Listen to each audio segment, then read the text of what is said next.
নজর রাখবো পরবর্তী সংবাদে। এবার ভারতের কঠোর পদক্ষেপ যে পাকিস্তানকে এবার ভাতে মারতে হবে। পাশাপাশি পাকিস্তানি যারা নাগরিকরা রয়েছেন, যারা ভারতে দীর্ঘদিন ধরে বসবাস করছেন, তাদেরকে খুঁজে খুঁজে এবার তাদেরকে ফেরত পাঠাতে হবে নিজ দেশে।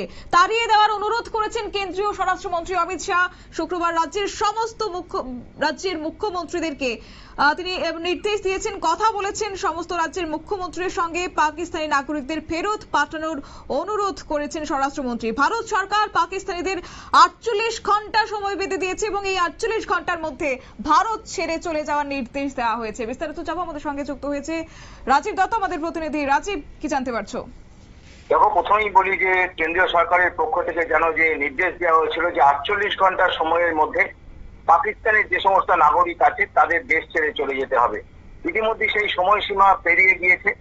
আজকে কেন্দ্রীয় স্বরাষ্ট্রমন্ত্রী অমিত শাহ তিনি প্রত্যেক রাজ্যের মুখ্যমন্ত্রীর সঙ্গে টেলিফোনে কথা বলেন এবং তাদের ঘটনার এই সরকার কি, কেন্দ্রীয় সরকার কি কি পদক্ষেপ নিয়েছে তাদের বিস্তারিত জানান। সেই সঙ্গে তিনি যেটা সবাইকে অনুরোধ করেছেন যে তার রাজ্যে কনসার্ন রাজ্যগুলোতে যদি কোনো পাকিস্তানি থাকে তাদের খুঁজে খুঁজে যেন এখান থেকে বার করে দেওয়া হয়, দেশ থেকে বার করে দেওয়া হয়। এই অনুরোধটা তিনি প্রত্যেকটা রাজ্যের মুখ্যমন্ত্রীদের করেছেন, কারণ ইতিমধ্যেই যে ডেডলাইন যেটা ছিল 48 ঘন্টা সেটা পেরিয়ে গিয়েছে।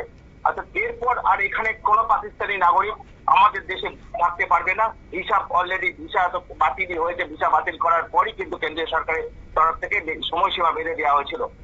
এবং তবে একটা জিনিস দেখো, ভারত সবসময় একটা জিনিস শতাব্দী সবসময় আমরা বলি, ভারত মানবিকতার দিক দিয়ে অত্যন্ত এগিয়ে রয়েছে এবং সেই মানবিকতার হাতও কিন্তু এই মুহূর্তে বাড়িয়েছে পাকিস্তানের উদ্দেশ্যে। যারা মেডিকেল ভিসায়, অর্থাৎ যারা চিকিৎসা করাচ্ছেন এখানে, তাদের কিন্তু মেডিকেল ভিসাটা কিন্তু 29 এপ্রিল পর্যন্ত রাখা হয়েছে। অর্থাৎ মেডিকেল ভিসায় যারা রয়েছেন তাদের কিন্তু সময়সীমা 29 এপ্রিল পর্যন্ত থাকবে, তারা এই দেশে থাকতে পারবেন।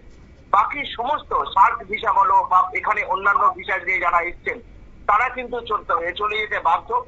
যদি না যায় সেক্ষেত্রে দেশের আইন অনুযায়ী তাদের বিরুদ্ধে ব্যবস্থা হবে। ইতিমধ্যে উত্তরপ্রদেশের পুলিশ তারা জানিয়েছে তারা প্রায় 1200 পাকিস্তানিকে আইডেন্টিফাই করে ফেলেছে যারা এখনো দেশ ছাড়েনি। তাদের সেই তালিকা তৈরি হয়ে গিয়েছে উত্তরপ্রদেশ পুলিশের তরফ থেকে, যেটা বলা হয়েছে যে তাদের বিরুদ্ধে কিন্তু ড্রাস্টিক অ্যাকশন, কড়া অ্যাকশন নেওয়া হবে যারা এখনো পর্যন্ত কেন্দ্রীয় সরকারের নির্দেশ মেনে আমাদের দেশে বেআইনি ভাবে রয়ে গিয়েছেন। তাদের কিন্তু এবার উত্তরপ্রদেশ সরকার তাদের বিরুদ্ধে কড়া ব্যবস্থা নেবে। সেই সঙ্গে মহারাষ্ট্রের মুখ্যমন্ত্রী দেবেন্দ্র ফডনবিস তিনি কিছুক্ষণ আগেই সাংবাদিকদের সঙ্গে কথা বলছিলেন। তিনি যেটা বলেছেন যে সময়সীমা পেরিয়ে যদি কোনো পাকিস্তানি আমাদের দেশে মহারাষ্ট্রে থাকে তবে তাদের কিন্তু কড়া শাস্তি দেওয়া হবে, তাদের কিন্তু বোঝা হচ্ছে। তাই এখনো তিনি বলেছেন যে যদি কেউ থাকেন চলে যান, আপনাদের সময়সীমা পেরিয়ে গেছে, এরপর আর থাকতে পারবেন না। অর্থাৎ আজকে স্বরাষ্ট্রমন্ত্রী অমিত শাহ তিনি যেমন দেশ এই পহেলগাঁওয়ের ঘটনার পর কেন্দ্রীয় সরকার কি কি ব্যবস্থা নিয়েছে, কি কি কড়া অ্যাকশন নিয়েছে সেটা নিয়ে সমস্ত রাজ্যের মুখ্যমন্ত্রী তিনি যেমন ব্রিফ করেছেন, মুখ্যমন্ত্রীদের জানিয়েছেন, তেমনি মুখ্যমন্ত্রীদের অনুরোধ করেছেন যে পাকিস্তানিদের যাদের যদি বেআইনি হয়ে কেউ বাস করে তাদের কিন্তু খুঁজে বার করে দেশ থেকে বার করে দেওয়ার জন্য।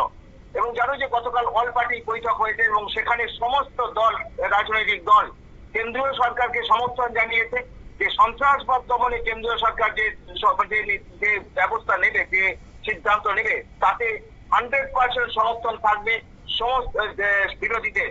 অর্থাৎ পাকিস্তানের বিরুদ্ধে একটা কড়া ব্যবস্থা হোক, তাদেরকে শিক্ষা দেওয়া হোক, এটা চাইছে দেশের বিরোধী দল। এবং তারপরেই কিন্তু কেন্দ্রীয় স্বরাষ্ট্রমন্ত্রী অমিত শাহ তিনি কিন্তু সমস্ত রাজ্যের মুখ্যমন্ত্রীদের আজকে জানালেন যে কি কি কেন্দ্রীয় সরকার ব্যবস্থা নিয়েছে এবং মুখ্যমন্ত্রীদের কাছ থেকে বক্তব্য শুনলেন। এবং সেই সঙ্গে তিনি অনুরোধ করেছেন সমস্ত রাজ্যের মুখ্যমন্ত্রীদের যে যেন কেন্দ্রের এই সিদ্ধান্ত যাতে সঠিকভাবে বাস্তবায়িত হয় তার জন্য রাজ্যগুলো যেন সহযোগিতা করে। অর্থাৎ আমাদের দেশের কোনো পাকিস্তানি নাগরিক এখন অবৈধভাবে যদি কেউ থাকে তার বিরুদ্ধে কড়া ব্যবস্থা নেওয়ার সুপারিশ করেছেন, অর্থাৎ অনুরোধ করেছেন কিন্তু কেন্দ্রীয় স্বরাষ্ট্রমন্ত্রী অমিত শাহ। শতাব্দী।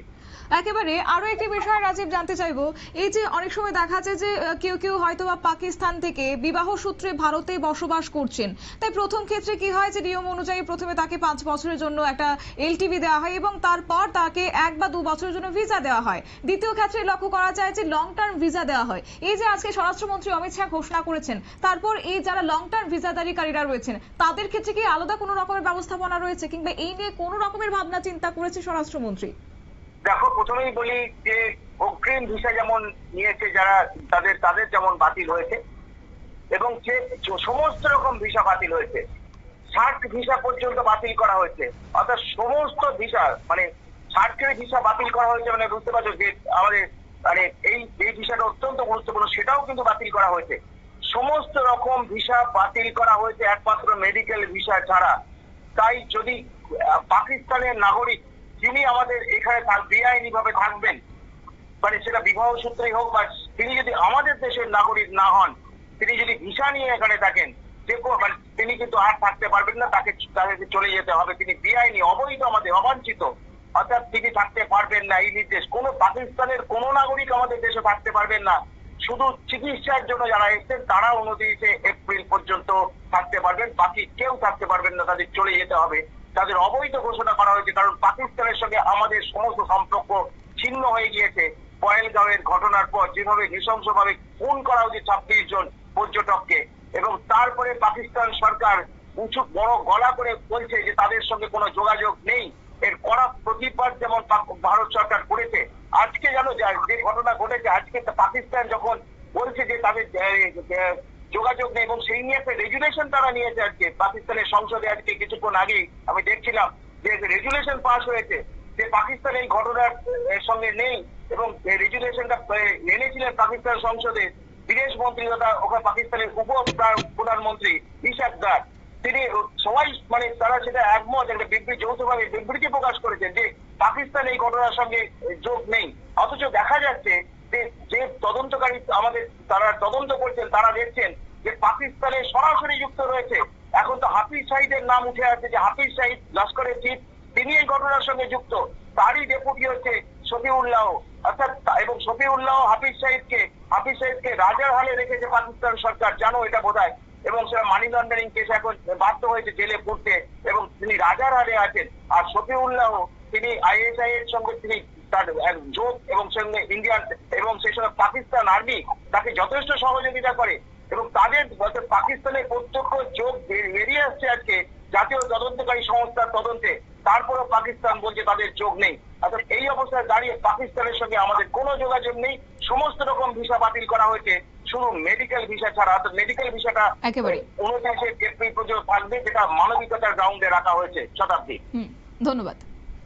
অর্থাৎ পেহেলগাঁওয়ের এই ঘটনার পর এবার পাকিস্তানের সঙ্গে সমস্ত রকমের সম্পর্ক ছিন্ন করে দিয়েছে ভারত। যে ক্ষেত্রে জানা গেছে যে পাক নাগরিকদের দেশ ছাড়ার সময়সীমা ইতিমধ্যেই শেষ হয়ে গেছে, এবং তারপরে সূত্র মারফত খবর যে সময়সীমা শেষ হওয়ার মুহূর্তেই সব রাজ্যের মুখ্যমন্ত্রীদের উদ্দেশ্যে বার্তা রেখেছেন স্বরাষ্ট্রমন্ত্রী অমিত শাহ।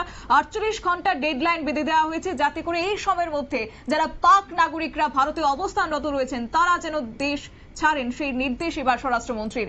জেনেছি ছোট্ট একটি বিজ্ঞাপন বিরতি, সঙ্গে থাকুন।